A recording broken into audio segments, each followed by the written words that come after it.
Magandang umaga po sa inyong lahat. Welcome to Las Casas de Acuzar. Bago po tayo magsimula, narito po ang ilang mga importanteng impormasyon para sa inyong kaligtasan. Pakisigurado po na palaging nag-iingat at sundin ang mga patnubay ng inyong mga tour guide.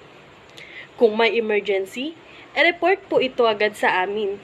Sigurado hinding bantay ang inyong mga gamit at manatili sa itinakdang lugar at tamang oras. Maraming salamat po. Here are some do's and don'ts. Do respect the property and historical artifacts.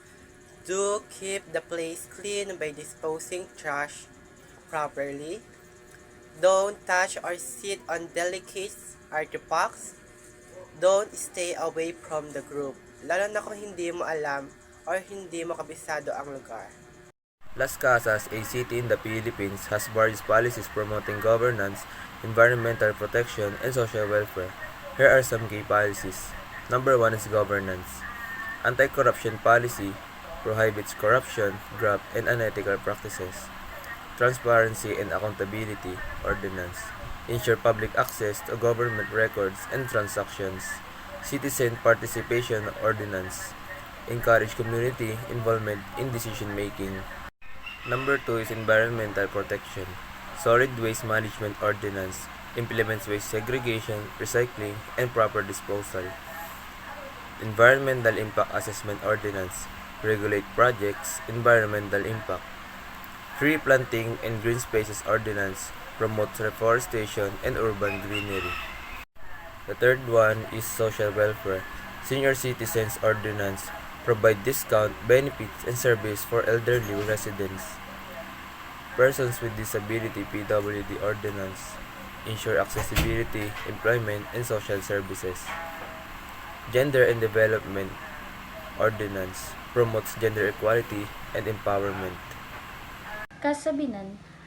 Ang Kasabinan ay isang republika ng bahay ng ina ni Dr. Jose Rizal. Itong bahay ay nagpapakita ng ganda ng Spanish era architecture, ang mga intricate wood carving at spacious interiors ay talagang kahanga-hang. Mexico, ito naman po ang Casa Mexico. Dito makikita ang pinagalo-halong architectural influence mula sa Mexican at Filipino style.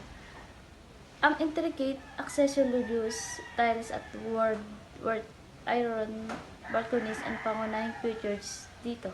Hagonay. Ang Casa Hagonay ay isang halimbawa ng bahay na may hybrid architecture mula sa typical bahay na bato at ilalim at modern material. Sa itaas, makikita natin dito ang evaluation ng Philippines architecture. Plaza Marcelino. Ang Plaza Marcelino ay isang sentro ng social gathering noong panahon ng Kastila.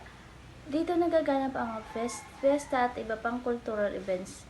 Makikita natin dito ang status ng historical figure at mga beautiful fountain. Casa Lubao. Ang Casa Lubao ay itinayo noong 1920s at ito ay kilala bilang isa sa mga unang bahay na mayroong electric lighting. Ang intricate details ng mga ceilings at stained glass windows ang highlights dito. Casa Byzantina. Ang Casa Byzantina ay originally located sa Binondo, Manila at dinala dito sa Las Casas para sa preservation. Ang Byzantine architecture ay unique dahil sa kanyang distinct columns at decorative elements. Beach area. Narito naman tayo sa beach area ng Las Casas de Acuzar. Pwede kayong mag-relax dito, mag-swimming, o mag-enjoy sa sunset. Tandaan lang po ang ating mga rules, clean as you go at iwasan ng malalakas na noises para sa hindi maistorbo ang iba pang mga guests. That concludes our tour for today. We hope you enjoy and learn a lot about our rich history and heritage. Maraming salamat sa inyong lahat and have a pleasant day.